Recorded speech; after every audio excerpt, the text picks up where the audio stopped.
اور ہمارے باپ دادا ابراہیم، اسماعیل اور اسحاق جن کی عبادت کرتے تھے، ہم انہی کی عبادت، اسی اللہ کی عبادت کریں گے؟ پتہ یہ چلا اولاد کے ایمان کی فکر بھی ہونی چاہیے۔ آج مسلمان لڑکیاں غیروں کے ساتھ بھاگ رہی ہیں میرے پیارے بھائی،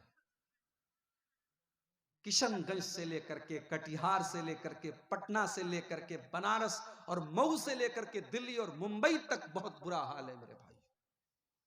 ہوٹلوں کے کمروں میں اب غیر مسلم لڑکوں کے ساتھ برقع اور نقاب پہننے والی مسلمان لڑکیاں جا رہی ہیں، اپنی عزت ہی کا سودا نہیں کر رہی ہیں، اپنے ایمان تک کا سودا کر رہی ہیں۔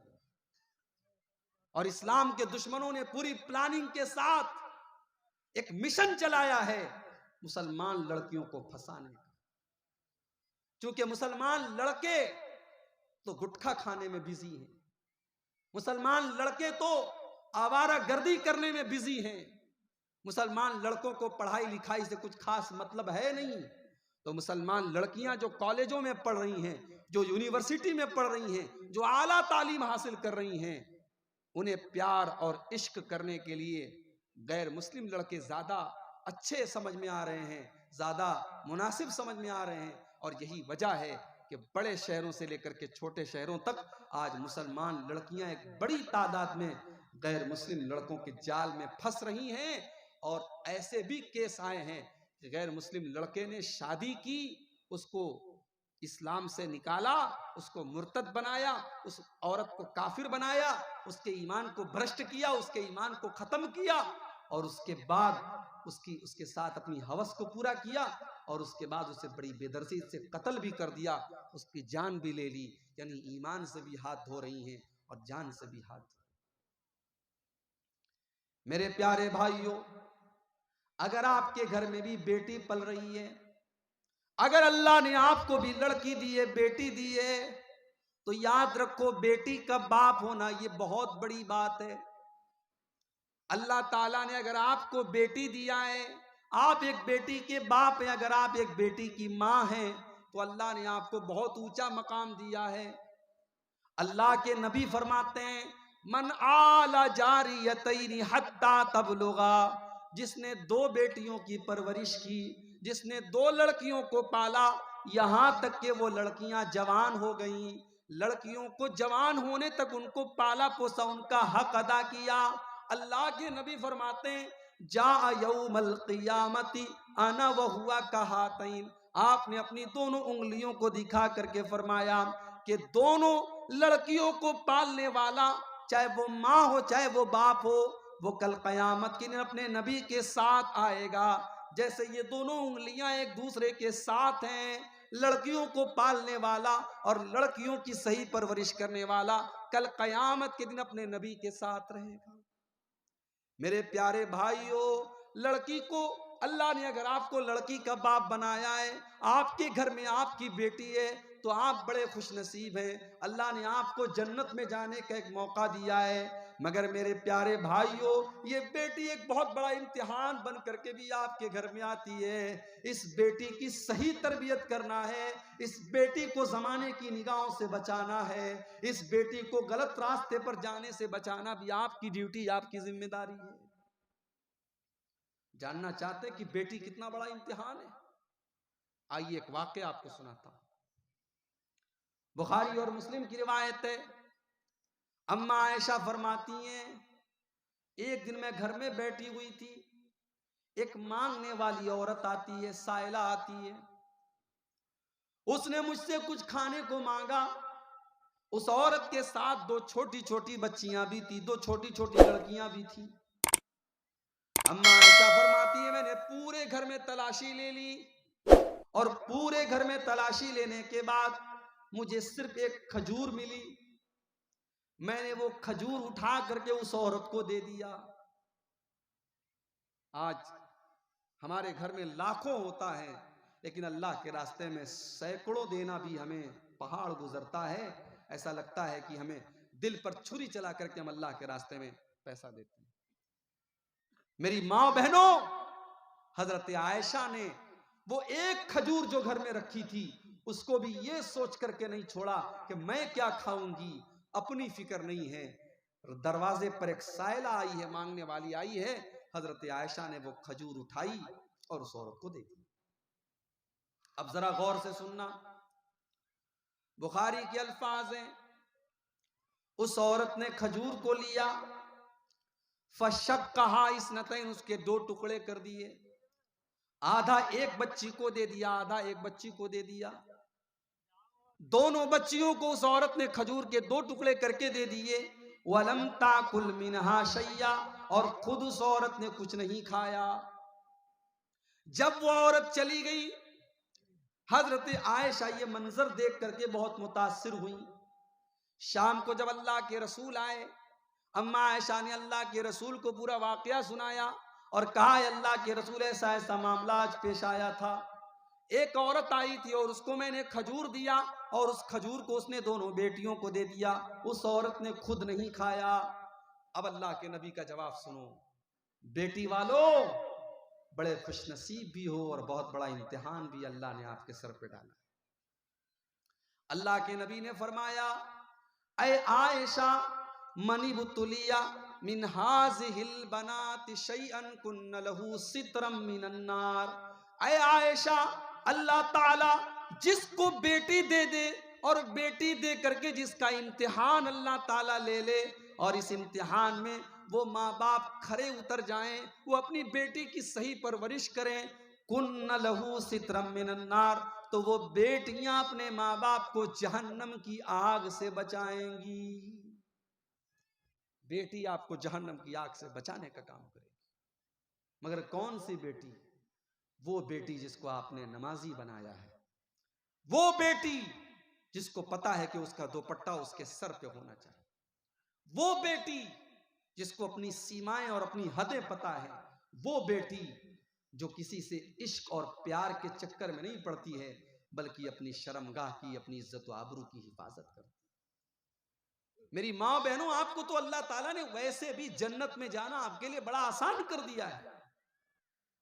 عورت کو جنگ میں نہیں جانا ہے، جہاد کے میدان میں عورت کو جانا نہیں ہے، عورت کو خرچہ کرنے کی کوئی ذمہ داری بھی اسلام نے نہیں دی ہے۔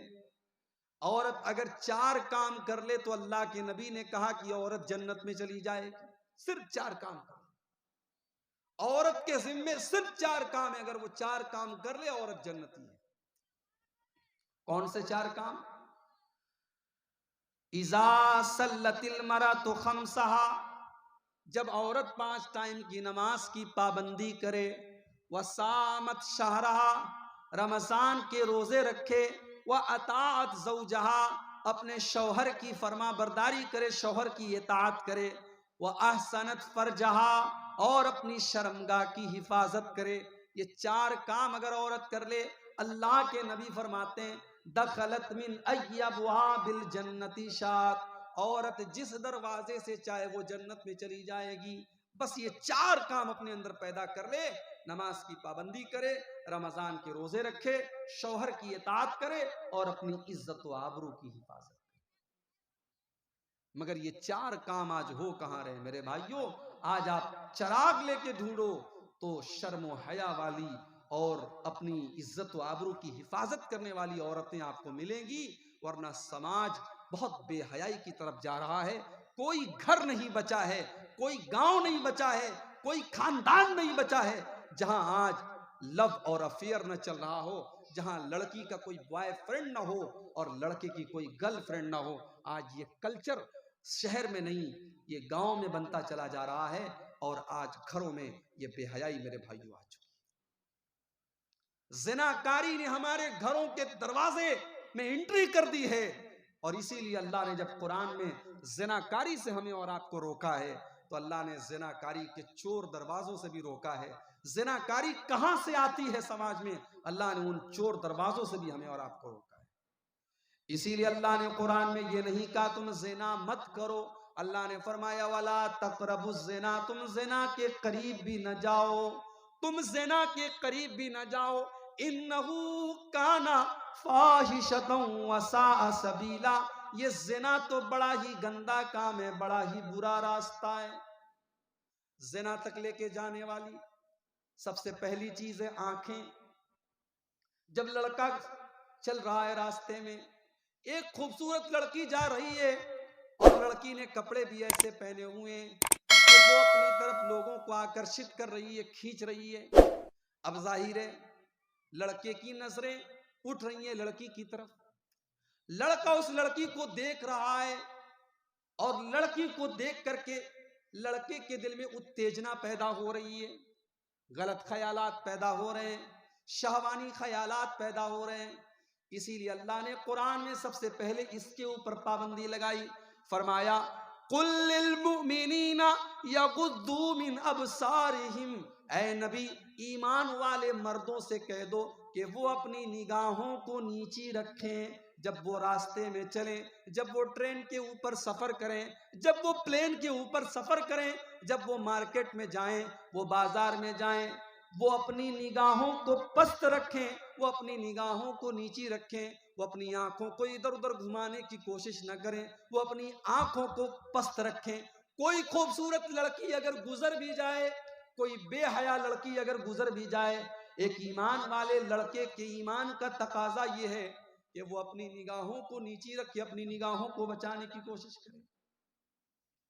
مگر آج تو سب کے پاس موبائل آ گیا ہے, اب نگاہوں کو کون بچائے گا؟ اب تو موبائل میں آپ کیا دیکھ رہے ہیں یہ تو یا آپ جانتے ہیں, یا آپ کا موبائل جانتا ہے, یا اللہ جانتا ہے. کون اپنے موبائل میں کیا دیکھ رہا ہے؟ ظاہر ہے کمرہ بند ہے, رات کا اندھیرا ہے, یا تو آپ جانتے ہیں یا آپ کا رب جانتا ہے. کسی نے بڑی اچھی بات لکھی تھی واٹس ایپ کے اوپر, مجھے کسی نے بھیجا تھا کہ گناہ کرتے وقت آدمی دائیں دیکھتا ہے, بائیں دیکھتا ہے, سامنے دیکھتا ہے, پیچھے دیکھتا ہے, صرف اوپر نہیں دیکھتا ہے. گناہ کرتے وقت انسان اوپر نہیں دیکھتا ہے, اگر اوپر دیکھتا تو گناہ نہ کرتا. میرے بھائیو, دنیا میں کوئی نہیں دیکھ رہا ہے مگر اللہ دیکھ رہا ہے اور اللہ کو حساب دینا ہے. ارے اللہ تو وہ ہے, اللہ کی شان تو وہ ہے, یعلم خائنۃ الاعین وما تخفی الصدور. اللہ تو وہ ہے, جب تم راستے میں چلتے ہو تمہاری آنکھیں کہیں پر ہوتی ہیں, تمہارا نشانہ کہیں پر ہوتا ہے, تم اپنی کنکھی آنکھوں سے دیکھتے رہتے ہو. اللہ تعالیٰ تو تمہاری آنکھوں کی چوری کو بھی جانتا ہے. وما تخفی الصدور, اور اللہ تو وہ ہے جو دل کے اندر چلنے والے خیالات کو بھی جانتا ہے. دنیا کے اندر ابھی تک کوئی ایسی مشین پیدا نہیں ہوئی جو دل کے خیالات کو دیکھ سکے, جو ایسا کوئی الٹرا ساؤنڈ پیدا نہیں ہوا, ایسی کوئی مشین پیدا نہیں ہوئی جو دل کے خیالات کو دیکھ سکے, مگر اللہ تعالیٰ تو وہ ہے جو دل کے خیالات کو بھی جان لیتا ہے. دل کے اندر کیا چل رہا ہے اللہ کو تو وہ بھی پتا ہے. میرے بھائیو, اگر انسان کے دل میں صرف یہ بات بیٹھ جائے کہ اللہ دیکھ رہا ہے تو انسان بہت سارے گناہوں سے بچ سکتا ہے. آج جاہل, عالم, نمازی, بے نمازی, اس موبائل نے سب کو خراب کیا ہے. میں نے تو ایسے ایسے لوگوں کے موبائل پر گندی چیزیں دیکھی ہیں جن کے ماتھے پر میں نے سجدے کا نشان بھی دیکھا ہے, جن کے چہرے پر میں نے لمبی داڑھی بھی دیکھی ہے. ان کے موبائل کے بھی گندگی سے آج پاک نہیں ہیں. کیوں؟ کیونکہ آج اس موبائل نے گناہ کا موقع دے دیا ہے. آدمی اکیلے میں ہے, موبائل اس کے پاس ہے, انٹرنیٹ چالو ہے, کچھ بھی دیکھ سکتا ہے, کون روکنے والا ہے؟ میرے بھائیوں, اگر ہم نے اپنی تنہائی کو گناہوں سے نہیں بچایا تو یاد رکھو ہماری نیکیاں برباد ہو جائیں گی, ہمارے نمازیں ہماری برباد ہو جائیں گی, ہمارے حج اور عمرے برباد ہو جائیں گے. آئیے اس کے تعلق سے بھی ایک حدیث آپ کے سامنے پیش کروں. ابن ماجہ کی روایت ہے, حدیث کے راوی حضرت ثوبان رضی اللہ تعالیٰ عنہ ہیں. حضرت ثوبان کہتے ہیں اللہ کے پیارے نبی نے فرمایا لَأَعْلَمَنَّ أَقْوَامًا مِّنْ أُمَّتِي يَأْتُونَ بِحَسَنَاتٍ أَمْثَالَ جِبَالِ تِہَامَةَ بِيضًا. میری امت کے اندر کچھ ایسے بھی لوگ ہوں گے جو قیامت کے دن بہت بڑی بڑی نیکیاں لے کر کے آئیں گے, پہاڑ کے برابر نیکیاں لے کر کے آئیں گے. وہ حاجی بھی ہوں گے، وہ نمازی بھی ہوں گے، وہ تہجد پڑھنے والے بھی لوگ ہوں گے، وہ بہت بڑی بڑی نیکیاں لے کر کے آئیں گے. فَيَجْعَلُهَا اللَّهُ عَزَّ وَجَلَّ هَبَاءً مَنْثُورًا، لیکن اللہ تعالیٰ ان کی نیکیوں کو برباد کر دے گا، ان کی نیکیوں کو ہوا میں اڑا دے گا. ان کی نیکیاں اللہ تعالیٰ کے یہاں کوئی کام آنے والی نہیں ہوں گی، ان کی ساری نیکیاں ویسٹ ہو جائیں گی، بیکار ہو جائیں گی، ویرتھ ہو جائیں گی. صحابہ نے کہا اللہ کے نبی وہ کون لوگ ہوں گے، وہ کون بد نصیب لوگ ہوں گے جو نیکیوں کا پہاڑ دے کر کے آئیں گے مگر ان کی نیکیاں برباد ہو جائیں گی. اللہ کے نبی نے فرمایا اما انہم من جلدتکم، او لوگو وہ تمہارے ہی جیسے لوگ ہوں گے، وہ تمہارے ہی جیسے لوگ ہوں گے، وہ نماز بھی پڑھیں گے، وہ روزہ بھی رکھیں گے، وہ صدقہ خیرات بھی کریں گے. وَلَكِنَّهُمْ إِذَا خَلَوْا بِمَحَارِمِ اللَّهِ انْتَهَكُوهَا، لیکن جب وہ اکیلے میں آئیں گے، جب وہ تنہائی میں ہوں گے، جب وہ رات کے 12 بجے اپنے کمرے میں اکیلے ہوں گے، تب وہ غلط کام کریں گے، وہ اللہ کو ناراض کرنے والے کام کریں گے، وہ ناجائز کام کریں گے. ان کی تنہائی گناہوں سے بھری ہوئی ہوگی، وہ تنہائی میں غلط کام کریں گے، گناہ کے کام کریں گے. میرے بھائیوں، جب تنہائی میں شیطان آپ سے غلط کام کروائے تو اتنا ضرور سوچ لینا کہ آپ تنہا نہیں ہیں، اللہ ہے اور اللہ آپ کے ساتھ ہے، اللہ دیکھ رہا ہے آپ کیا کر رہے ہیں، اللہ کو حساب دینا ہے. آج میرے بھائیوں ہمیں اور آپ کو اپنے بچوں کو اس سے بچانا ہے. زناکاری کو اگر ہمیں روکنا ہے، ہمیں اپنے بچوں کے موبائل کے استعمال پر بھی ہمیں کنٹرول کرنا پڑے گا. 3 سال کے بچے آج موبائل چلا رہے ہیں، 8 سال کے 10 سال کے لڑکی اور لڑکیاں جو ابھی قاعدے سے جوان بھی نہیں ہوئے ہیں، وہ اپنی عمر کے آگے کی چیزیں دیکھ رہے ہیں اور کر رہے ہیں اور سوچ رہے ہیں. ہمیں اس موبائل کے اوپر بھی کنٹرول کرنا پڑے گا. ہمیں پھر اسی آیت کو یاد کرنا ہے، اے ایمان والو اپنے آپ کو اور اپنے گھر والوں کو جہنم کی آگ سے بچاؤ. جہنم کی آگ سے بچانے کے لیے ہمیں اس موبائل کے استعمال کے اوپر بھی غور کرنا پڑے گا. کہیں یہ موبائل تو ہمارے بچوں کو جہنم کی طرف لے کے نہیں جا رہا ہے. زکریا علیہ السلام کو دیکھیے، زکریا علیہ السلام حضرت مریم کی پرورش کر رہے ہیں، مریم کے خالو ہیں وہ، اور حضرت زکریا مسجد کے اندر رہتے ہیں، محراب کے اندر رہتے ہیں. حضرت مریم ابھی چھوٹی سی بچی ہیں، وہ بھی اپنے خالو کے ساتھ مسجد کے اندر رہتی ہیں، محراب کے اندر رہتی ہیں. حضرت زکریا جب مسجد کے باہر سے مسجد میں آتے ہیں، دیکھتے ہیں مریم کے پاس بے موسم کا پھل رکھا ہوا ہے. انار کا موسم نہیں ہے، انار رکھا ہوا ہے. سیب کا موسم نہیں ہے، سیب رکھا ہوا ہے. بے موسم کا پھل رکھا ہوا ہے. حضرت زکریا حضرت مریم سے سوال کرتے ہیں، یا مریم انا لکی ھذا، اے مریم یہ پھل تمہارے پاس کہاں سے آیا؟ قالت ہوا من عند اللہ، حضرت مریم جواب دیتی ہیں، اے خالو جان یہ پھل تو اللہ تعالیٰ کی طرف سے آیا ہے. ان اللہ یرزق من یشاء بغیر حساب، اللہ تعالیٰ جس کو چاہتا ہے بغیر حساب کے دیتا ہے. اللہ نے دیا ہے، اللہ دے رہا ہے. اللہ تعالیٰ بے حساب دیتا ہے، بغیر موسم کے بھی اللہ تعالیٰ پھل دے سکتا ہے. اب حضرت زکریا کے دل میں خیال آیا کہ جب مریم کو بغیر موسم کا پھل مل سکتا ہے تو میں 70 سال کا 80 سال کا بوڑھا ہو گیا ہوں، دنیا کے اعتبار سے مجھے اولاد نہیں مل سکتی، مگر اللہ جب بے موسم کا پھل دے سکتا ہے تو مجھے اولاد بھی دے سکتا ہے. ہنالک دعا زکریا ربہ، حضرت زکریا نے جب غور کیا تو آسمان کی طرف ہاتھ اٹھائے اور دعا کی، رب ہب لی من لدنک ذریۃ طیبۃ انک سمیع الدعاء، کہ اے میرے پروردگار تو مریم کو بغیر موسم کا پھل دے سکتا ہے تو اس بوڑھے کو اولاد بھی دے سکتا ہے. اے اللہ تو مجھے نیک اور صالح اولاد عطا فرما، انک سمیع الدعاء تو دعا کو سننے والا ہے.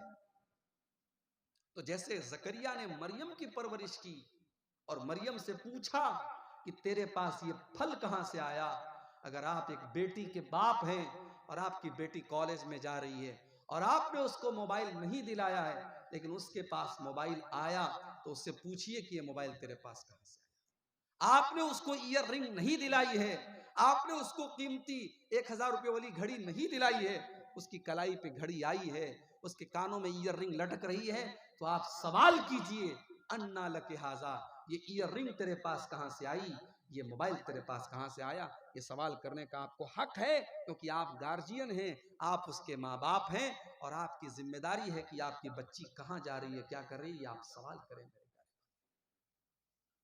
قُوْ أَنفُسَكُمْ وَأَهْلِيكُمْ نَارًا، اپنے آپ کو اور اپنے گھر والوں کو جہنم کی آگ سے بچاؤ۔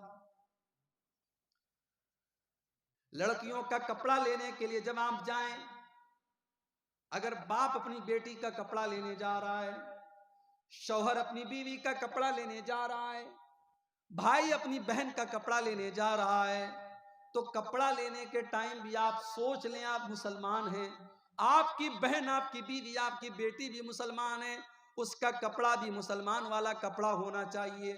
اگر کپڑا ایسا ہے کہ کپڑا پہننے کے باوجود عورت کا پورا بدن نظر آ رہا ہے، کپڑا پہننے کے باوجود عورت کے اندر کے کپڑے بھی باہر سے نظر آ رہے ہیں، کپڑا پہننے کے باوجود اگر عورت کا پیٹ نظر آ رہا ہے، عورت کا سینہ نظر آ رہا ہے، عورت کی پیٹھ نظر آ رہی ہے، تو میرے پیارے بھائیوں، ہم سے بڑا بے غیرت کوئی نہیں ہوگا اگر ہم نے اپنا ایسا کپڑا اگر اپنی بیوی کو لا کے دیا، اپنی بیٹی کو لا کے دیا، اپنی بہن کو لا کر کے دیا۔ آج ہمارے گھروں میں کپڑے پہنے جا رہے ہیں صاحب، شہروں کی بات چھوڑ دیجئے، دیہات میں چھوٹے چھوٹے گاؤں میں ایسے کپڑے پہنے جا رہے ہیں، لڑکیاں ایسے کپڑے پہن رہی ہیں، عورتیں ایسے کپڑے پہن رہی ہیں جو بالکل پاردرشی ہیں، جو بالکل ٹرانسپیرنٹ ہیں، کپڑا ایسا ہے کہ اندر کی پوری چیزیں نظر آ رہی ہیں، اور کپڑا پہننے والی مسلمان عورت ہے، کپڑا پہننے والی لڑکی مسلمان ہے۔ میری پیاری ماں بہنوں، ایسا کپڑا اپنے بدن پر پہننے کے پہلے ذرا یہ حدیث آپ ضرور سن لیجئے۔ اللہ کے پیارے نبی فرماتے ہیں میری امت کے اندر کچھ ایسی عورتیں بھی ہوں گی جو جہنم میں جائیں گی۔ وہ کون اور عورتیں ہوں گی؟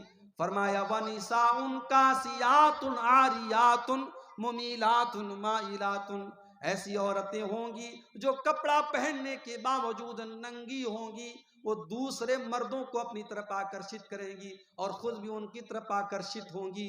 رؤوسہن کاسنمۃ البخت المائلہ، ان کے سر کے اوپر جو ہیئر اسٹائل ہوگا، جو بالوں کا جوڑا ہوگا، وہ اونٹ کے کوہان کی طرح ہوگا۔ اللہ کے نبی فرماتے ہیں لا يدخلن الجنہ، ایسی عورتیں جنت میں نہیں جائیں گی، ولا یجدن ریحہا، اور جنت میں جانا تو بہت دور کی بات ہے، جنت کی خوشبو بھی نہیں پائیں گی۔ ارے عورت کا کپڑا، عورت تو وہ چیز ہے کہ اسلام تو یہاں تک کہتا ہے کہ اگر عورت اپنے گھر میں چل رہی ہے، عورت کے پائل کی جھنکار بھی غیر مردوں تک نہیں جانی چاہیے۔ اللہ نے قرآن میں فرمایا وَلَا يَضْرِبْنَ بِأَرْجُلِهِنَّ لِيُعْلَمَ مَا يُخْفِينَ مِنْ زِينَتِهِنَّ، اے مسلمان عورتوں، جب تم اپنے گھروں میں چلا کرو تو تمہارے پائل کی جھنکار بھی غیر مردوں کے کانوں تک نہ جائے، کیونکہ تمہارے پائل کی آواز بھی تمہاری زینت ہے، تمہارے پائل کی آواز بھی غیر مردوں تک نہیں جانی چاہیے۔ عورت تو اسلام کی نظر میں وہ چیز ہے میرے بھائی۔ عورت اگر موبائل پر کسی سے باتیں کر رہی ہے، عورت کے دروازے پر گھر کے مکان کے اوپر کوئی مہمان آیا ہے اور عورت کو اس مہمان سے کوئی باتیں کرنا ہے یا موبائل پر کسی غیر مرد سے کوئی باتیں کرنا ہے، اسلام تو وہ دین ہے جس نے عورت کو اس موبائل کے اوپر بات کرنے کا طریقہ بھی قرآن کے اندر سکھایا ہے۔ اللہ نے فرمایا کہ اے ایمان والی عورتوں، جب تمہارے دروازے پر کوئی غیر مرد آ جائے، یا آج کے دور کے حساب سے میں کہہ سکتا ہوں کہ اے مسلمان عورتوں، جب تمہارے موبائل پر کسی غیر کی کال آ جائے، کسی نئے نمبر سے کال آ جائے، کسی اجنبی آدمی کی کال آ جائے، تو تم کیسے بات کرو گی؟ قرآن کہتا ہے فَلَا تَخْ